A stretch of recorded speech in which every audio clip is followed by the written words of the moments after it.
रात का समय था। आसमान में काले बादल और चमगादड़ों की भयानक उड़ान। गांव के उस कोने में जहां अब कोई नहीं जाता था, एक छोड़ा हुआ खेत था, भूखे खेत के नाम से मशहूर। कहा जाता था कि इस खेत में जो भी देर रात तक रुकता वो फिर कभी वापस नहीं आता। रवि, एक जिज्ञासु नौजवान, ने इन बातों पर कभी यकीन नहीं किया था।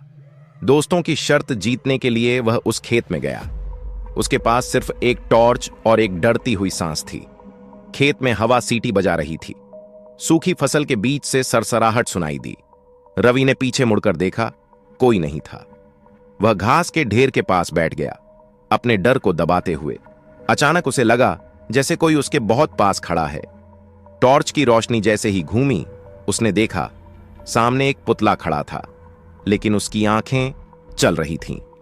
पुतले के चेहरे पर एक भयानक मुस्कान थी और उसके भूसे में से टपकता हुआ कुछ लाल रंग। रवि का दिल धड़कने लगा।